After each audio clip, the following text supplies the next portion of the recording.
A very good afternoon. I, Shimpi Bera from BAJMC, on behalf of the entire MERI fraternity, extend a warm welcome to MERI Dialogues 3.0, an intellectual confluence of profound discussions and insightful dialogues where minds meet to explore, discuss, and collaborate on pressing issues of our times. Today, we gather here to explore the realms of international affairs with some of the finest minds in the field. Our theme for today is India and Europe, opportunities and challenges. Before moving on to the formal start of the program, let us follow the traditional ceremony as a tribute to Ma Saraswati, the goddess of knowledge. To make this event a blessed one, we must invoke goddess of Saraswati by lighting the lamp of knowledge and wisdom along with Saraswati Vandana. May I now request all the dignitaries to proceed for the lamp lighting ceremony. Give a huge round of applause, please.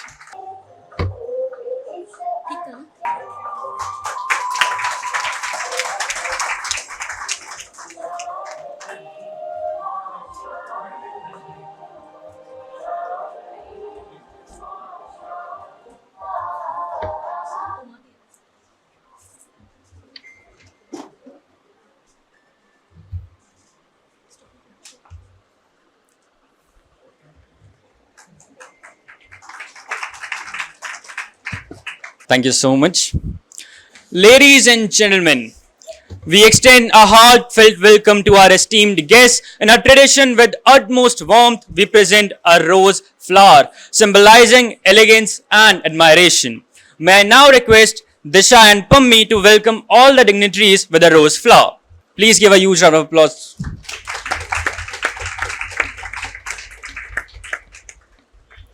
Keep the applauses going on, please.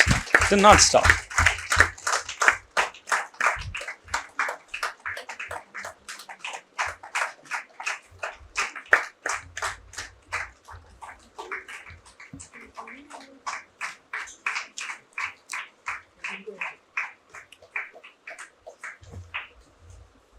Today, we are delighted to have amongst us Honorable Professor Dr. Lalit Agarwal, Sir, Vice President, MERI Group of Institutions. Sir is a renowned educationist across the globe. He has been instrumental in establishing MERI as a center of excellence with a focus on providing quality educations in the field of engineering, management, law, journalism, information, technology, teacher and school education. He has been awarded Doctor of Philosophy for his work in the field of leadership management and development of educational institutions.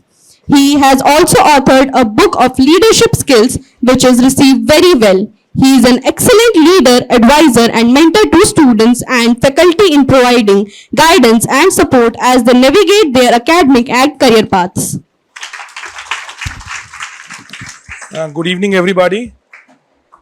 My warm welcome to Shri Arun Kumar Sahuji, IFS, Additional Secretary, MEA, a renowned diplomat and a very, very experienced person on today's topic, that is of Europe. He is, I think, nowadays heading the Europe desk in the MEA. My welcome to Dr. Kissenberg, Margaret Kissenberg, from University of Applied Sciences, and that is TUAS in The Hague. And she is an expert in the European studies. Thank you, ma'am, for being here among us. I also would like to welcome Dr. Anshu from JNU, a professor in international studies, and her work and books are very, very well known. Recently, she has authored a book on the G20 also. My welcome to Mr. Laskar, the journalist from the Hindustan Times. Thank you, all of you, to be here with us on a very, very important topic of India and Europe, challenges and opportunities. India has a long-standing relationship with Europe. It goes as back as from the times of Alexander when he came to India from Greece. And then we all know that there was many travelers who came to India like Ibn Battuta and Marco Polo also, who had chronicled different phases in the Indian history, are tryst with the Britishers for the next 200 years, and then the relationship of India after the independence in 1947, both with the Europe is long-standing, long-lasting, and a relationship which has encompassed all facets of life, be it the cultural, be it educational, be it economic, the defense ties, and all other things. Nowadays, with the European Union and now when England or the UK has come out of the Union, the Europe as a whole, India has an trade of more than $100 billion, and I think it is the third largest trade partner of India as far as trade is concerned. As I told you, the cultural ties, the cultural relationships, the educational relationships are all very important, and especially these days when we have a challenge in Ukraine, the economic ties have to be redefined and reworked. During G20, the Honorable Prime Minister of India talked about the Eastern Economic Corridor. Although this is something which is a very, very challenging task, but this corridor is actually going to help and increase the trade between India and the Europe. Although we have some challenges in the Middle East these days, but I think soon these challenges will be over and we will have good trade relationship and more cultural relationships also with Europe. I would not take much of your time because there are experts who are here to delve on the topic and then discuss with you your questions, your queries with them. I think it's a great opportunity for all of you as students and faculty members to interact with this august ensemble of dignitaries who have come here all the way to interact with you. Thank you very much and welcome to all of you once again. Thank you. As we embark on this journey of intellectual exchange, let us delve into the theme India and Europe, Opportunities and Challenges at MERI Dialogues 3.0. This platform symbolizes the rich tapestry of history, culture, and innovation that binds these two vibrant regions. As we navigate this intellectual journey, we unveil the vast potential awaiting exploration in trade, investment, technology, and education between India and Europe. However, within these promising prospects, we also encounter various challenges from navigating geopolitical complexities to fostering sustainable development. Through MERI Dialogues 3.0, our goal is to foster dialogues that transcends borders and barriers, fostering understanding and cooperation between India and Europe. Together, let us engage in a journey of exploration, collaboration, and shared prosperity, traversing the intricate landscape of opportunities and challenges that defines the relationship between India and Europe. Now it's time to know our esteemed panelist. We are honored to have with us respected Sri Arun Kumar Sahu sir. Sir joined the Indian Foreign Service in 1996. At present, he is Additional Secretary and Head of Central Europe Division in the Ministry of External Affairs. Earlier, he served as India's High Commissioner to Trinidad and Tobago with concurrent accreditation to Grenada, Commonwealth Dominica and Montserrat from September 2019 July to 2022. As a diplomat, he worked in the Indian Embassy in Beijing twice, London, Tehran and Ottawa. Previously, he worked at the Ministry of External Affairs as Joint Secretary, Development Partnership Administration, Deputy Director General, Indian Council for Cultural Relations, ICCR, Director North and Under Secretary, China. He was a board member of the US India Educational Foundation from 2014 to 2016 and of the Canada-India Centre for Excellence in Science, Technology, Trade and Policy at Carleton University, Ottawa, Canada from 2016 to 2019. May I now welcome Sir to address the audience. Please give a huge round of applause. Over to you, sir. Good afternoon. Thank you for giving me this opportunity. How would you like to do it? My giving you lecture and you are asking questions, or you asking questions and I giving you answer? It's up to you. Either way is fine. Let me start with a question. How many of you know how many countries are there in Europe?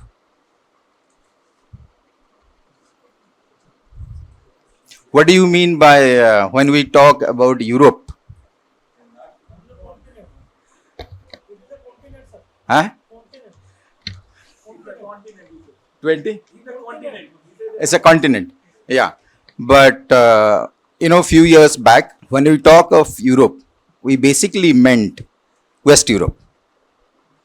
All those powers who were part or who were really involved in, the wars and conflict. But over the last few years, I think has our own perception in the Ministry of External Affairs, the government of India's perception of looking at Europe has changed. So we see Europe as not only as a continent, also we see it as one of the civilizational hub. Also, we see all these small countries which are part of Europe. Some of these countries are actually as low population as 6 lakh, 5 lakh, 500,000 for your so which are in India, many of us say less than a parliamentary constituency in India. Now elections are going on. So but we see them as individual unit and want to engage with each of them bilaterally and in a multilateral fora. So our approach today has changed not only from dealing with the West Europeans and only the bigger multilateral fora, but as we see Europe, now we look at bilateral mechanisms, we look at minilateral mechanisms, we look at multilateral mechanisms, and the established Bretton Woods institutions. So that's the change in our perception. And in that, I think what are the main things that we are looking at is technology, trade. Mind you, I think you cannot, there is beyond a point, you cannot actually push your trade to Europe because it's a very asymmetrical market. We are a huge growing market, but European market is almost saturated. And the tax regime and all those things are almost pretty saturated. So you don't have, beyond a point, trade in goods has to be limited. But what we are looking at is investment into India. They have lots of money, they're rich countries. Per capita GDP is very high. If I see today what Europe is, for your reference, I can give you West Europe, the Nordic and Baltic, the Alpines, the Visegrad countries, and also the Mediterranean, Cyprus, Greece, and all those areas. So if you take that patch of land like that, I think what you are looking at is looking at technology. We are looking at trade to some extent, investment. And then you are looking at cooperation in the strategic sector, including defense. So over the years, we have actually found out that there are these small countries, some of these small countries have very unique strength. For example, to give you an example, there is a country called Estonia in the Baltic. There are 3 Baltic countries, Latvia, Estonia, and Lithuania. If you take Estonia, is the most digitized country in the world. There are only 2 services for which you have to present yourself before the government, or let's say you have to see somebody's face. Rest of the services are all supplied and delivered digitally. So including, I think, driving license and all this are all digital. There is a method, there is also a very unique proposition of what is it called? Data consulate, which the Estonians do it. They have put all their data and stored it in a different country, which is Netherlands. And in case there is something happens, some conflict or some war which happens, and their systems are attacked, their data is still protected in somebody else. So there are countries like Sweden, for example. Sweden is one of the countries which has, I think, more than 270 companies in India. And it's the first, all this Skoda and all that you see. These are Swedish companies. And, they are also supplier of various defense related equipments to the world. And for the first time, they do everything in Sweden. For the first time, they are opening a defense production unit in India. This is the first outside Sweden. So these are to give you, to sensitize you where we are. And then countries like Albania, the Western Balkans. It's a beautiful country. Countries like, Bulgaria. So if you see every patch of Europe, we are looking at that thing. One of the main crux of our European engagement is also connectivity. So if you have observed in the last more than, I think, 8 months now, Prime Minister have visited Greece, and the Greek Prime Minister was in India in February. So 2 prime ministers, 2 state visits we had within 6 months. And it has never happened before. Indian Prime Minister actually visited Greece for the first time after 41 years. And Greek Prime Minister visited India after 16 years. But the main crux and we raised the relationship to a strategic partnership level. I don't know, I think I have to come again to explain to you what we mean by all these relationships. The words that you use in normal English makes different sense to a diplomat.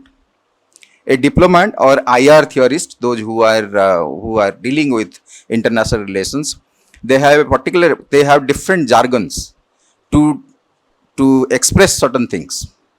So when our bilateral relationships can be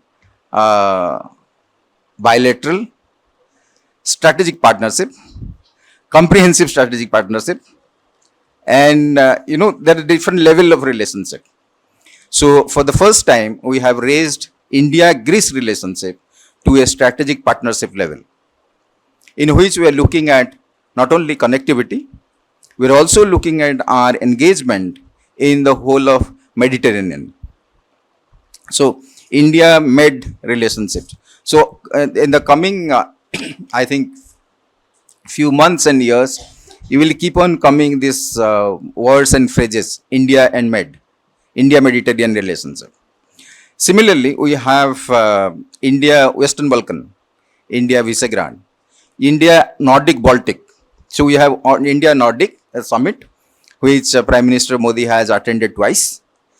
And third one will be sometime this year. And then we have the India-CII Nordic-Baltic conclave to give push to the business and investment and technology, TTC, technology, trade. These are the main issues. Before I end, I'll actually add one more, which is called mobility partnership, migration and mobility partnership, where this is a new initiative for the last year and a half we have started. And we have now mobility partnership with many of these European countries, including Austria, Germany, UK, and then we have with Japan. We have something with Netherlands also. And then, we are expanding those things. Now there are 4 countries with which we have still negotiations are going on. What is the idea of mobility and migration partnership? Is to curtail and prevent illegal migration from India to Europe. but at the same time, facilitate ways and means so that youngsters like you who are skilled, highly skilled, semi-skilled can move freely between India and Europe for employment and for earning your living and then contributing back to the Indian economy. I think that is the new buzzword of which we call MMPA. Recently, if you have also, followed, India also signed EFTA agreement, India-EFTA free trade agreement. EFTA has only 4 countries: Switzerland, Norway, Iceland, and Liechtenstein. You know about Liechtenstein, if you are traveling in Europe, I don't know how many of you have traveled to Europe. If you drive on the road, you don't actually realize that you crossed Liechtenstein. That's a small country. But Liechtenstein has more industries than people.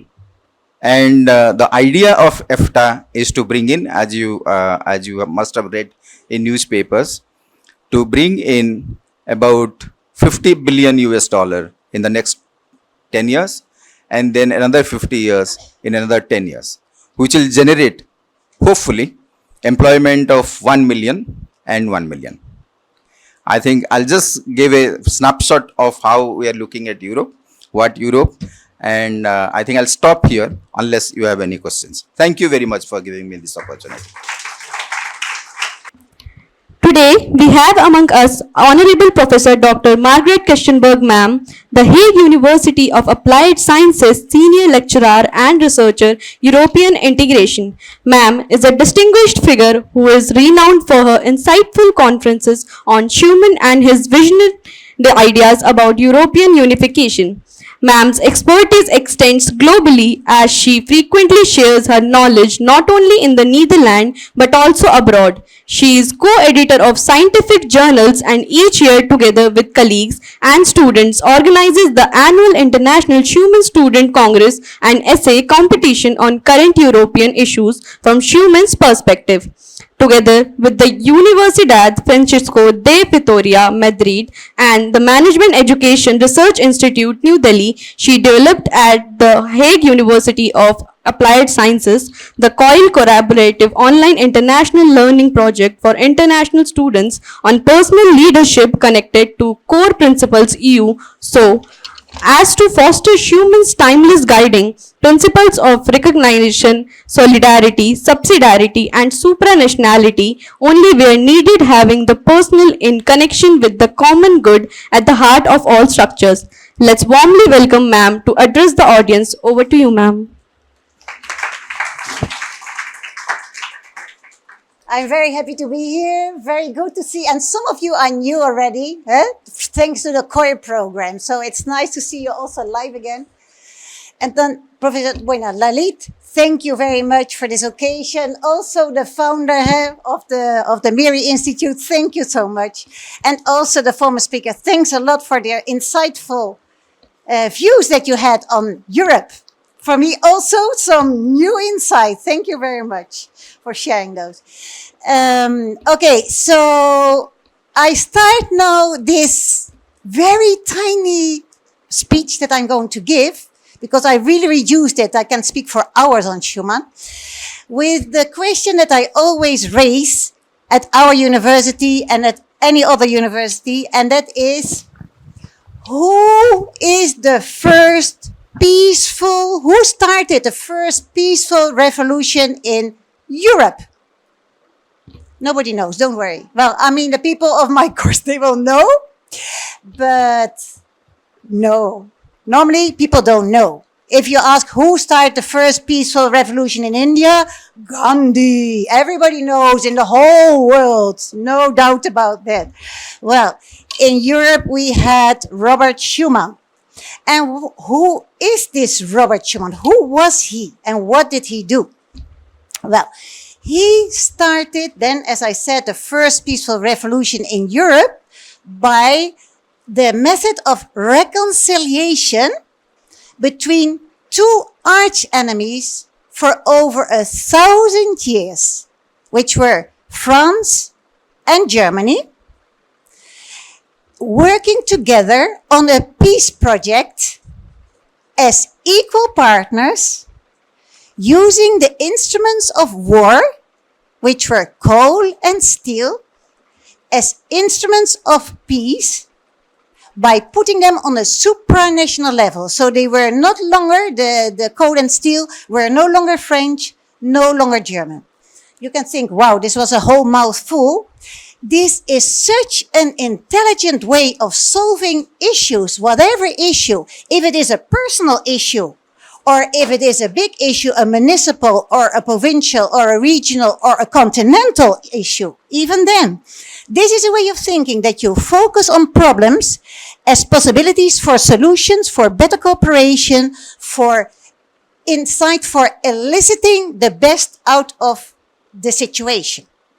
Yeah, so I will repeat it later on again because this was a lot what I'm saying. It has a lot of content, but I just wanted to mention this already.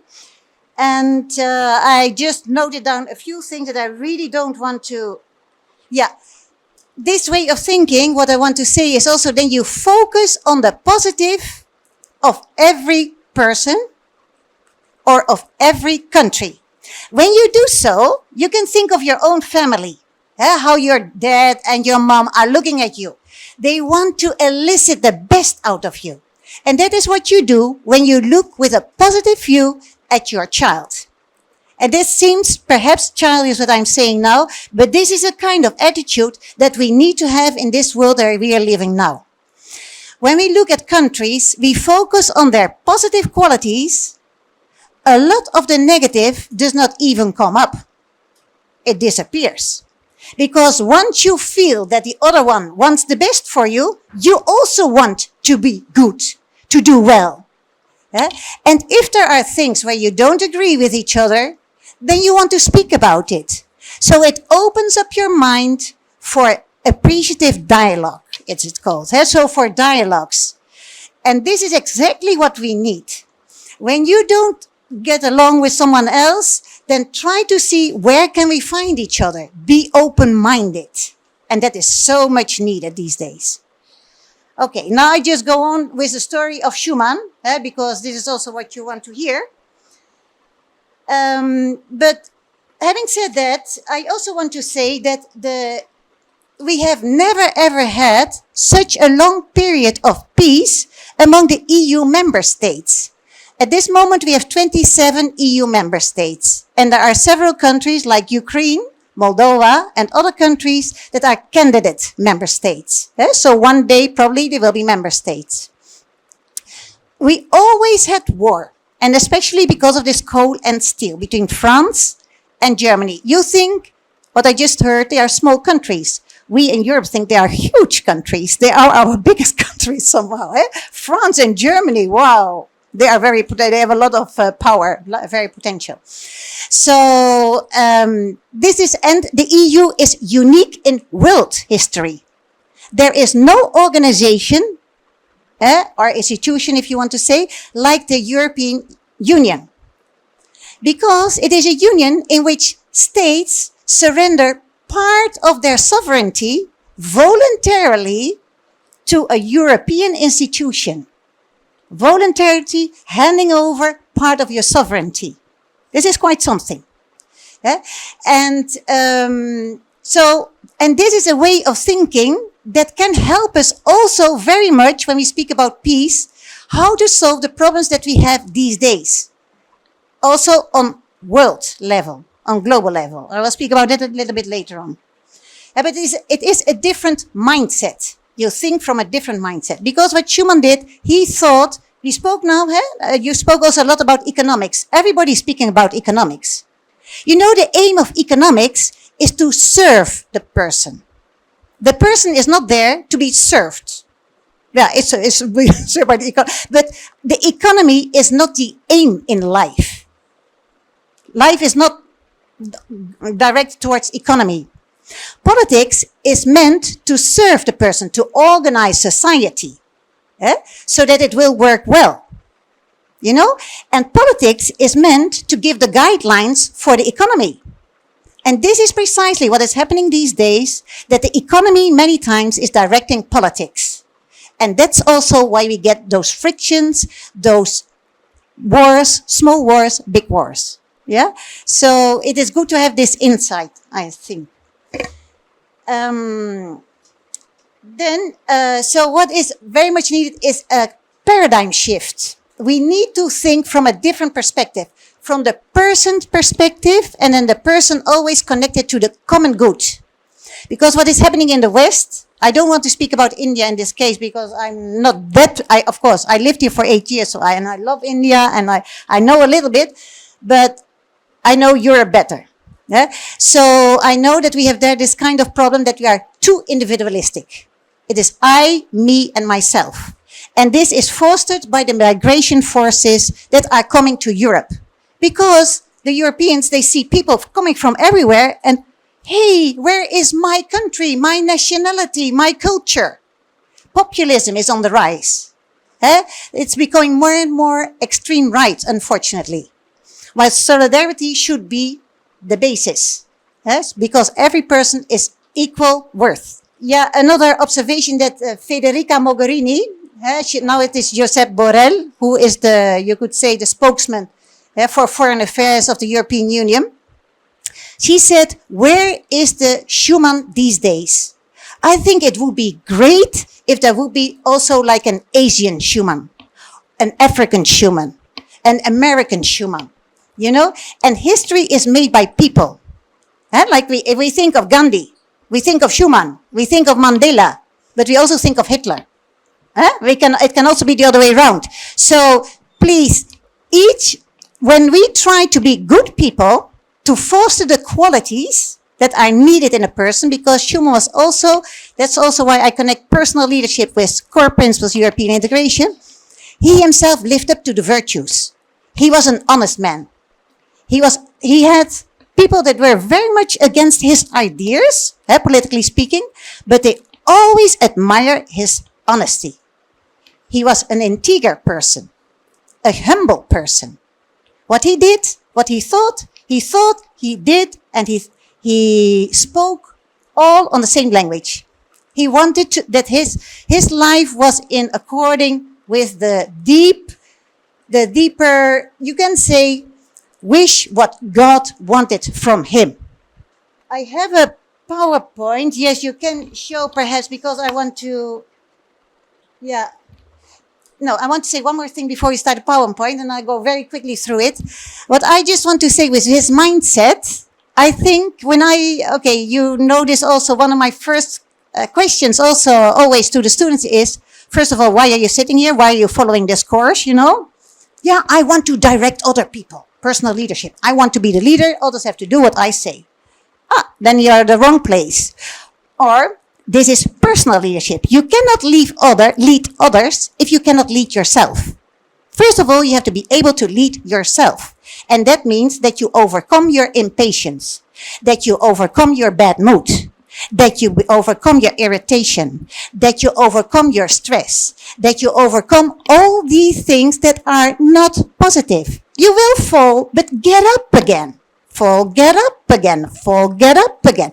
That is the human being, and that is the interior war, if you want to say it, that we need to fight in order to have peace in the world. We need to focus on the positive of every person to elicit the best. Then want to reconcile. And then, we'll go on. But what I wanted to say, then the second question was, what is the aim in life? Aim in life. Wow, you remember, some of you will remember the aim in life. Okay, nobody knows happiness, but what is happiness? Bin Laden also wanted happiness. Look what he did. How many people he killed. We don't want that. We don't want it. Happiness, and then nobody knows what happiness is. What is happiness? To do whatever you like. No, of course not. Because if you do whatever you like, the other cannot do whatever he or she likes. You know? So there's always a boundary. To travel wherever you want. You know, to be healthy. I know so many people that are sick and that are happy. Because happiness, everybody wants to be. What is happiness? Okay, happiness is to try to become the person you're meant to be. Next question. Yeah. Count for everyone. How do I know who I am meant to be? What qualities do you want to see in another person? And then you get to, I want the person to be nice, to be kind, to be honest, to be hardworking, to be trustful, to be, all those good qualities. Okay, so that other person is me. I myself, I'm the other person for the other person. So we have to work on those qualities. And the same happens with the countries. This is so, because countries are people, that is the connection, precisely. Okay, so now, then you see, I asked the students, this time, this was another form then of a class. I had 29 students from all over the world, from Australia, Africa, Asia, Europe, United States, everywhere. I wrote down all the qualities that they wanted to see in another person, 29 qualities, different qualities, every time more difficult to find. Humility was the very last one that someone still could invent, while humility is at the foundation. If you're not humble, all the other things are infected somehow. So humility is the truth, not to pretend to be someone that you're not. So everybody wanted to have all those 29 qualities. I said, this is interesting. You're from all over the world. Everybody wants to see the same qualities. And that is what you can call the natural law that is engraved in the soul of every person. And that is the basis on which we can build peace. Yeah? This is the strong base. And this is precisely also what Schumann did. He lived up to the qualities. And it's not easy. And it's for each person. It is a battle. But it is a joyful battle because we become more free, more happy. When you don't give in to impatience, when you don't give in to unkindness and things, you feel more happy, you feel more free when you try to be good. Sorry, now we go very quickly if you don't mind. Do I have 2 minutes? 2 minutes? Okay, go quickly. So, India and Europe, the world today, a wake-up call. Okay, I just want to make a very small comparison with between Europe and India. Europe, as we just heard also, we are very different. Also, Professor Lalit Agarwal just said it, and we also noticed it in your presentation, thank you so much, that the North and the South are like Kashmir and Kerala. The North, Norway and Spain, nothing in common. Well, a few things, they're mountains, yeah? Okay. But, it is very different. East, West, very different. Cultures, very different. Languages, very different. In India, you have all the different states. They all have their own language. They all have their own culture. They all have and you're one nation. This is also the European Union, also very, very different. But we have the European Union. Yeah, that goes together. Then also the democracy is one of the essentials of the European integration project. So you respect the opinion, the wishes of the people. Okay, so I think now we go to the next slide. These are the common, okay, we have no time, unfortunately, to go into all these things. We did it with our COIR project, the Collaborative Online International Learning at the Hague University that we did together with this institution and an institution in Spain. But with Schumann's frame of reference, which is, I just repeat because it's extremely important, person connected to the common good at the heart of politics, economics, juridical systems, everything. Then the method, reconciliation. Always look for how can we reconcile. Solidarity, but with deeds, like coal and steel. Instead of instruments of war, we make them instruments of peace. Then subsidiarity. Don't ask countries or regions to give in more than they need, because it is only for the common good what is really needed, they have to give in. Then supranationality. Sorry, they have to be as much themselves as they want. Sorry, I'm saying it wrongly. Subsidiarity means that you protect the independence as much as possible. And then supranationality, they only need to give in where it's really, really needed. Okay, and with that frame of reference, you can work towards the solution of even all these problems. And I can speak about that, but there's no time for it right now. But if there is time later on, I would very much like to do so. Next one, please. This is the main aim of the European integration. It's not the economy. It's not coal and steel. It is about peace and security. Thank you. Next one. I think this is something to take to heart. World peace cannot be safeguarded without making without the making of creative efforts proportionate to the dangers which threaten it. Now we are in a world with many wars. So now we also have to think continentally. So perhaps instead of supranational, some things have to be organized supracontinental. If people die because there's no water, we should do something about it. Yeah, continentally. Next one. This is a new kind of politics, what he started with, the supranationality, that states hand over part of the sovereignty. That is a new way of thinking that had not happened before in the world history. Yeah? So, inauguration of a new kind of politics that will probably be the strongest effort to protect our continent and to preserve the world from suicide. Suicide, if we continue with all those words, I don't want to think of it. Yeah? The next one, please. We had this one, thank you, where's the Schumann of an Adenauer today? This is one of the Schumann conferences that we have with students. We just switched to the next one. Of course, Mahatma Gandhi, first peaceful revolution in India. It's amazing what he did, what one person can do, and you can be that person. This is what I want to say. Schumann, first peaceful revolution in Europe, right? Next. This is a story, I won't tell all this story because there's no time for it. This was something, Schumann, he lost his mom. He got really very sad. I thought perhaps I have the vocation of a priest. Then somebody said, no, the saints of the future will be saints in suit. Just lay people like you, me, everybody. Okay, just go ahead, please, for the next one. Just want to mention this one, the former. After the First World War, Schumann also changed nationality. Because of this Alsace-Lorraine, it was first German, and then it became French again. So he was born a German, he became French. I will stop, I know it's there. Perhaps what is needed is a paradigm shift, then. That is what I want to say. We need to think from a different perspective and look from a different perspective at the world today. I think that's the main message I would like to give. Thank you. Sorry for taking time. It is our privilege and honor to extend a heartfelt gratitude to our distinguished guests. So with this, I would like to invite Secretary General, Unity International and former diplomat, Mr. Rajesh Mehta, sir, to felicitate Honorable Professor Dr. Margaret Kritzenberg, ma'am, Senior Lecturer and Researcher, European Integration, the Hague University of Applied Sciences.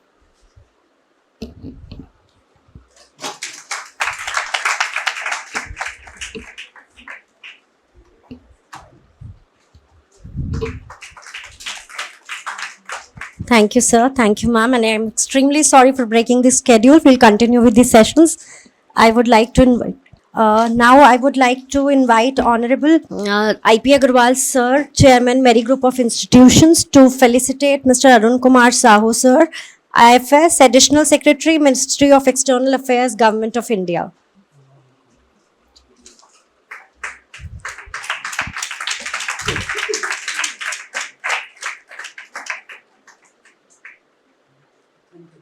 Thank you so much, sir.